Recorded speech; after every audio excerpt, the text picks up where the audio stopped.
Before electricity, commercial mills and blenders, this was one of the ways millet flour was made. My name is Yanoki, and it's always a pleasure to have you here.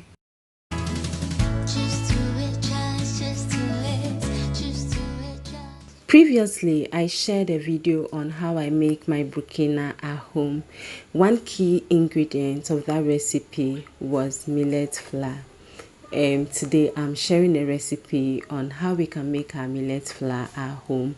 I'll be sharing two ways we can do this. First of all, I want to have a feel of how this was done before electricity. Now, I have washed my millet thoroughly. I have a number of videos sharing millet recipes and how I wash them. I'll link them, you can check them out. After that, I'll leave them out in the sun to dry. Now, I make a conscious effort anytime I go to the market. I'm very selective, so I look out for the millets that do not have stones or less stones. That way I don't have to stress so much washing them. Okay, so after some few hours in the sun, it was a good sunny day, these things were dry. Now, before electricity, beautiful people, this was how, or this was one of the ways our forefathers used to make their millets flour. I'm sure even in some places, we may still have some of these traditions going on. Either you are pounding or you are grinding with a stone. The first time I observed this was from my grandmother.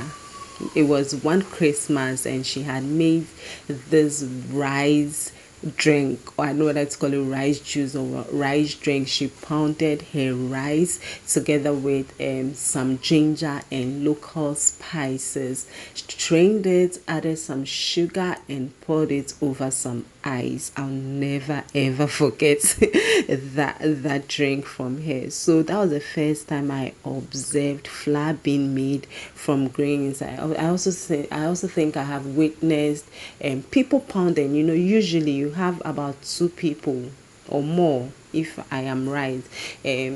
So the grains would be in the pestle and then in the mortar, and multiple people can have pistils, and then they just be pounding this. So, as I mentioned, the whole idea was to have a feel of how they did it, and boy, this was such a task. Like, I was pounding and pounding and pounding, and it took so long to even see some flour coming out of it. And I thank God for technology. On this day, I really appreciate the toil of our forefathers. So at this point, see, I am not doing again. I am okay. I am tired.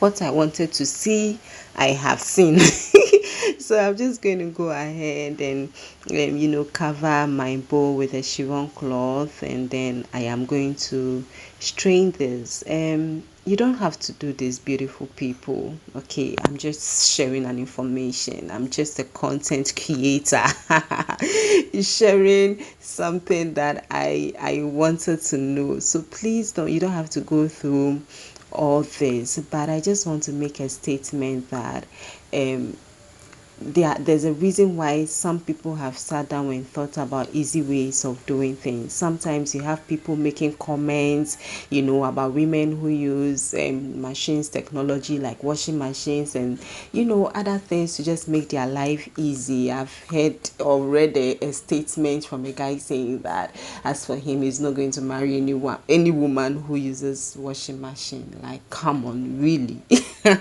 All the best. Anyway, let me not go deep into that. So this was what I got after all the hard work. This was all that I got, and it was such a great experience anyway, but I'm not doing it again. So this is the easy way we can do at home. You take the meal parts of your blender. After you have washed and dried your millet, you just take this part of your blender and then blend away. So this will take a minute or two to do. But if you are doing it in bulk, of course it will take a lot more time. Once you are done, you just strain this and then you are good to go. If you are doing a lot of this, you don't want to also put so much pressure on your blender, so just identify a commercial mill close to you, especially if you're in Ghana, and then get this done. As simple as that, your millet flour is ready for your burkina, for your drink, for anything at all that you want. Thank you so much for watching. I really do appreciate your support on this platform. The files. Anyway, thank you so much for watching. I really do appreciate your support. I'll see you again in another video. Bye.